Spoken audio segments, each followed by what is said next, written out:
Vale, vamos a desgranar esto porque resulta que el dispositivo desde el que se está reproduciendo este audio ahora mismo, según las leyes clásicas de la física, es una completa imposibilidad. Así de simple. Totalmente. O sea, si aplicamos estrictamente la mecánica de Newton o el electromagnetismo tradicional, el microchip que procesa esta voz sencillamente no debería funcionar. Pero lo hace. Y lo hace gracias a una teoría que, a ver, más de un siglo después de su invención, sigue desafiando el sentido común de nuestra especie por completo. Y de eso va precisamente este análisis a fondo. Hoy tenemos sobre la mesa una pila enorme de textos académicos, apuntes de física teórica y tratados históricos sobre el mundo cuántico. Exacto. Y el objetivo de esta exploración no es abrumarnos con ecuaciones incomprensibles, que conste. Queremos destilar qué significa todo esto. O sea, entender cómo funciona el tejido de la realidad a escala microscópica. Algo que suena literalmente a ciencia ficción gobierna nuestra vida diaria. Pero bueno, para entender la magnitud de esta teoría es imprescindible viajar mentalmente a finales del siglo XIX. Una época muy peculiar, ¿no? Muy peculiar, sí. La comunidad científica de la época padecía una arrogancia que, bueno, hasta cierto punto era comprensible. Tenían las leyes de Newton, la termodinámica, las ecuaciones de Maxwell unificando la electricidad y el magnetismo. O sea, todo parecía un reloj suizo, gigantesco y predecible. Exacto. La sensación generalizada era que la física como disciplina estaba prácticamente terminada. Se creía que si conocías la posición y la velocidad de todas las partículas del universo en un momento dado, podías predecir todo el futuro. Madre mía, qué exceso de confianza. Pero claro, ese reloj suizo escondía un defecto de fábrica. Revisando los textos de historia de la ciencia que hemos recopilado, veo que empezaron a surgir unos fenómenos extremadamente molestos en los laboratorios. Fenómenos rebeldes, ¿sí? Experimentos que sencillamente se negaban a obedecer esas reglas impecables. El más notorio fue el problema de la radiación del cuerpo negro. ¿Cómo explicamos esto de forma sencilla? Porque tiene miga. A ver, imaginemos un horno cerrado que se va calentando. Según la física clásica, a medida que la temperatura aumenta, la energía radiada debería crecer hacia el espectro ultravioleta hasta volverse infinita. Lo que llamaron la catástrofe ultravioleta. Eso es. Obviamente, si alguien enciende un horno en casa, aquello no emite energía infinita ni destruye la cocina. Las matemáticas decían una cosa y la realidad otra muy distinta. Así que la física necesitaba un idioma completamente nuevo. Y ahí es donde entra Max Planck, en el año 1900, inaugurando ese nuevo idioma, aunque por lo que leo aquí, casi a regañadientes. Sí, él mismo lo consideraba un truco desesperado, fíjate. Claro, porque Planck introdujo la idea de que la energía no fluía de forma continua, como un chorro de agua ininterrumpido saliendo de un grifo, sino que se emitía en paquetes. Paquetes pequeñísimos e indivisibles. Los llamó cuantos. O sea, para visualizar esto, es como si vamos a comprar una barra de pan a una máquina expendedora. Una máquina clásica te permitiría pagar con cualquier combinación de céntimos, echando monedas sueltas hasta llegar al precio.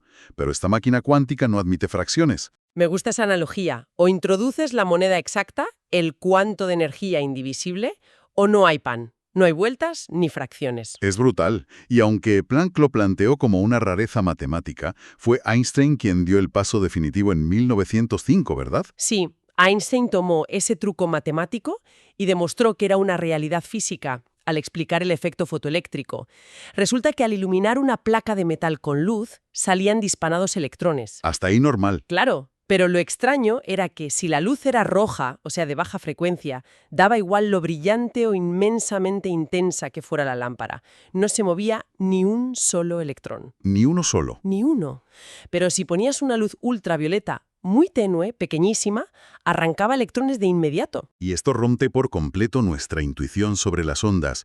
Si la luz fuera una ola continua como las del mar, golpeando un acantilado, una luz roja superintensa debería ser como un tsunami. Exactamente. Debería tener fuerza de sobra para arrancar los electrones simplemente por pura acumulación de energía. Pero Einstein argumentó que la luz no era una ola continua, sino un enjambre de proyectiles.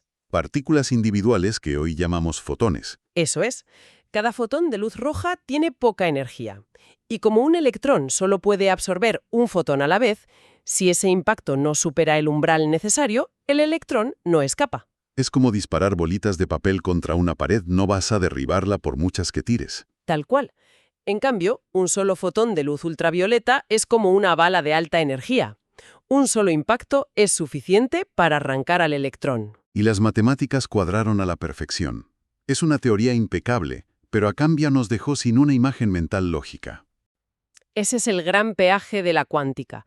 Nos dice que la luz se comporta como una onda cuando viaja, pero impacta como una partícula cuando choca contra la materia.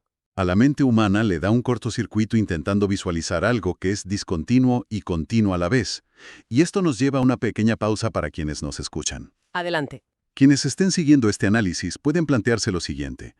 Si una teoría predice correctamente lo que ocurre, con una exactitud brutal, pero no está claro qué dice realmente sobre la realidad o cómo visualizarla, ¿se podría considerar que eso es verdaderamente un problema? Es una pregunta excelente para reflexionar unos segundos. Bien, retomamos. Porque a pesar de esa abstracción, la mecánica cuántica no se quedó en un debate filosófico de salón. ¿Qué va? Ha moldeado por completo la sociedad moderna. Es que si analizamos la tecnología de consumo desde los mecanismos cuánticos, la omnipresencia es total. Es que los datos son abrumadores. Se estima que cerca del 50% del Producto Bruto de las economías desarrolladas depende de tecnologías derivadas de la física cuántica. La mitad de la economía mundial. Vivimos rodeados de ella sin verla. Literalmente. Demos un paseo mental por un centro comercial. Alguien llega y las puertas se abren automáticamente. Células fotoeléctricas. Basadas directamente en el efecto fotoeléctrico que acabamos de comentar, de Einstein. Pasas por la caja del supermercado y el escáner de códigos de barras usa un láser. Que láser, por cierto, es un acrónimo de amplificación de luz por emisión estimulada de radiación. Otra cosa teorizada por Einstein, sí. Un láser no es magia, es el control milimétrico de las transiciones de energía de los electrones. Microchips de los móviles, paneles solares, pantallas de televisión.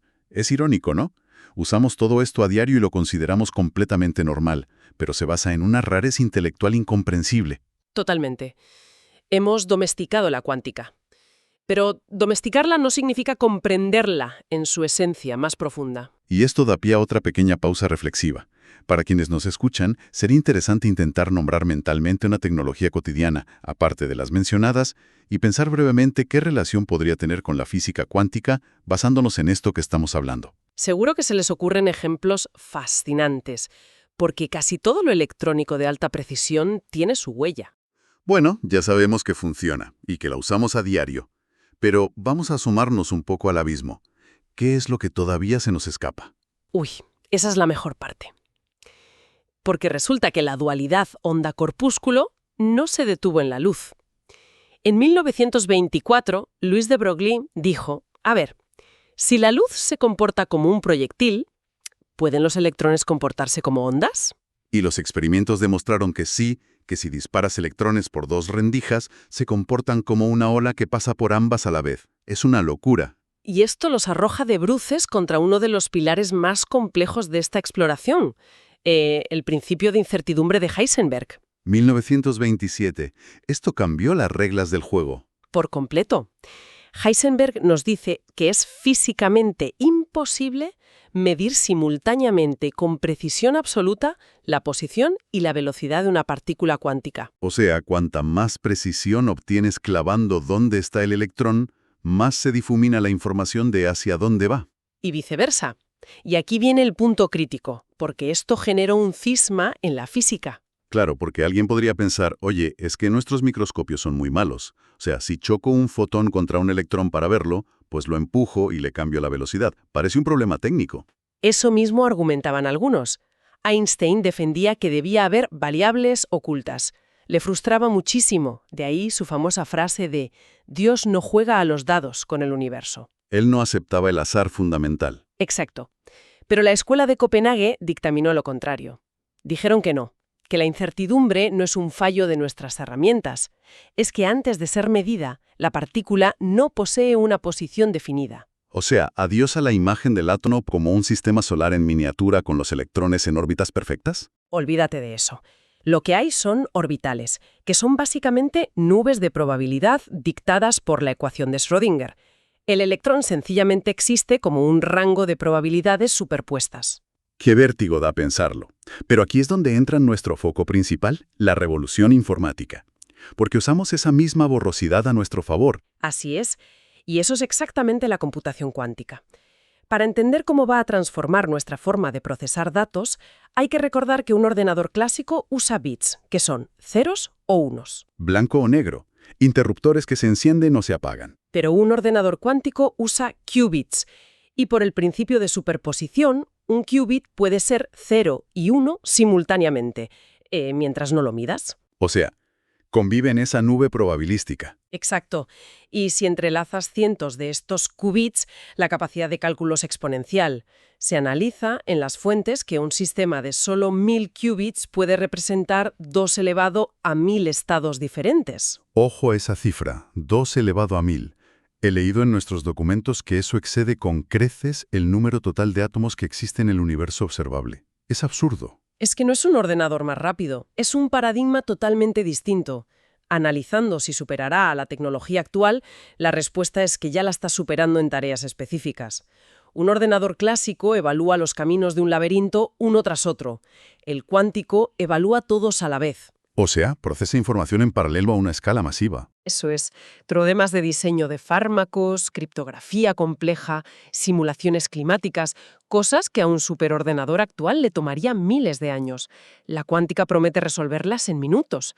Transformará la computación de forma inminente. Entonces, a ver si lo entiendo. Construimos máquinas con capacidades casi divinas usando la probabilidad. Pero al mismo tiempo, los físicos siguen debatiendo qué significa esa probabilidad. Así es. Algunos dicen que es todo azar fundamental, otros que influye la medición o múltiples universos que se ramifican. No hay una única interpretación cerrada. Y esto nos lleva a la tercera pausa reflexiva para nuestra audiencia.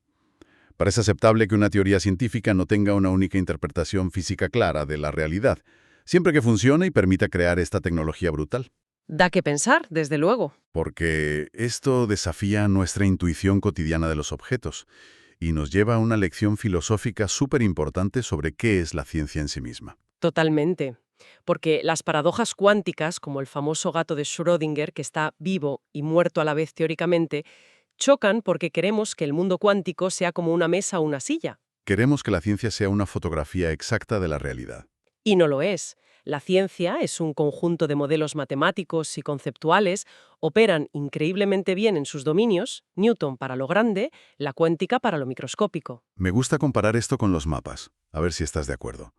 Un mapa de carreteras de toda España es perfecto para viajar entre ciudades. Eso sería la física clásica. Ajá. Pero es totalmente útil si intentas encontrar la salida exacta dentro de una estación de metro en Madrid.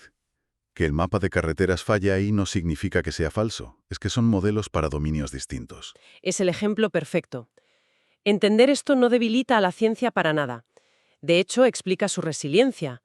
Demuestra que tiene una infinita capacidad de mejora y adaptación cuando algo deja de ser suficiente frente a lo desconocido. O sea, la cuántica no sustituye a la física clásica, la amplía.